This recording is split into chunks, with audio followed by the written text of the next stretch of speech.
proceso de consulta es un proceso de diálogo, además adecuado a pautas culturales con las cuales las circunstancias pueden variar de una consulta frente a la otra.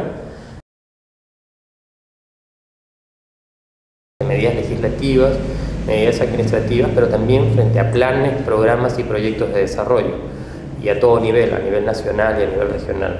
Un programa de desarrollo energético, por ejemplo, que involucra la construcción de una gran cantidad de hidroeléctricas, tendría que ser consultado si es que afectara a derechos de pueblos indígenas.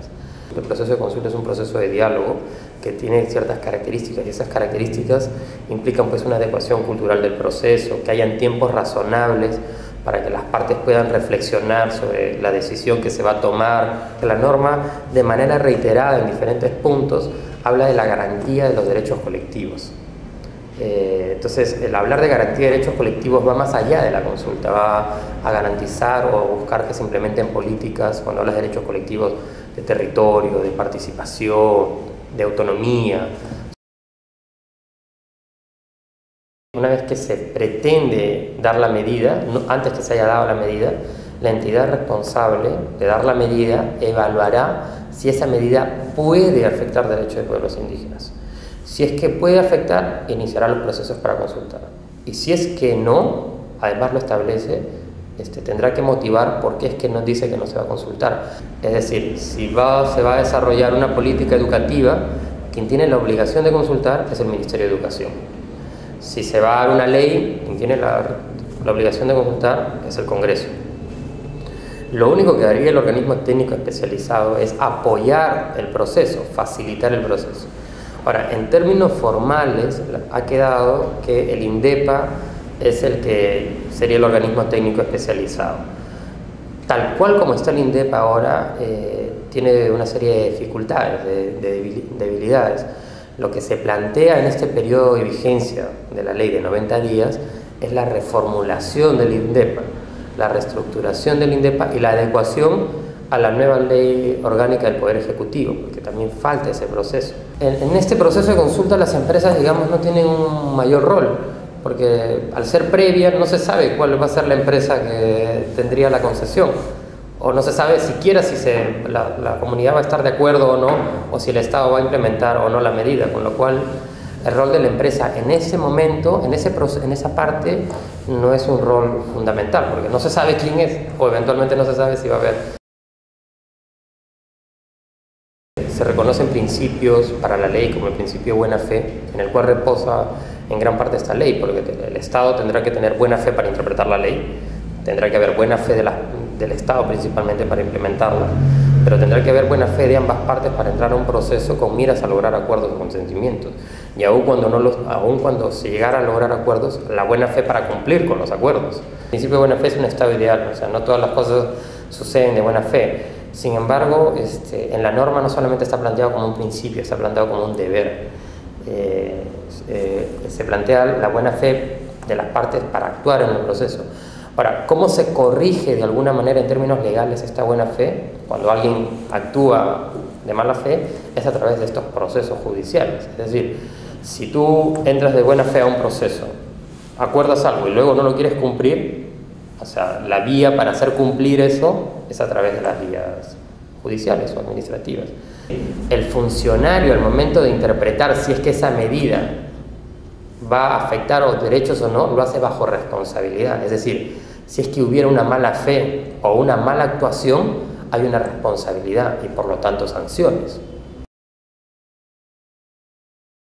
La consulta se da a través de sus instituciones u organizaciones representativas. Se elimina la posibilidad del representante.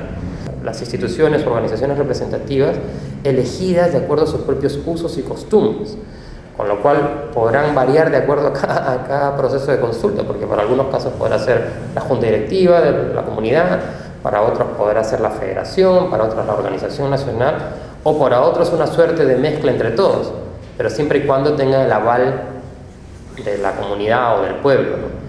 Es importante que quede claro que quien elige o quien decide quién es la parte que va a representar a los pueblos indígenas no es el Estado.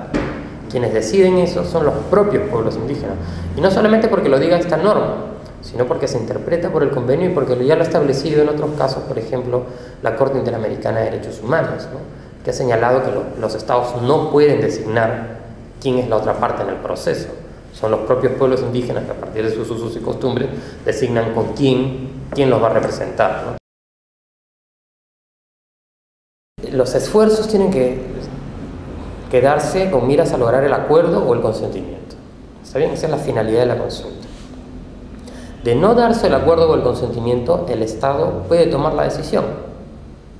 Ahora bien, si yo digo esto, que el Estado puede tomar la decisión, la pregunta que viene a continuación es, entonces, ¿para qué entraron a un proceso de consulta? ¿No? Si finalmente el Estado iba a tomar la decisión.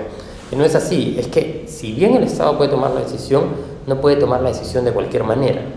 Tiene que tomar la decisión garantizando los derechos de los pueblos indígenas. Es decir, si persiste con implementar la medida, si persiste en llevar adelante la medida, y los pueblos indígenas le han dicho que no, y el Estado persiste en llevar adelante la medida, al momento de tomar la decisión tiene que tomar en consideración por qué es que ellos le han dicho que no. Y aún si persiste en eso, que la medida en ningún caso viole derechos de los pueblos indígenas.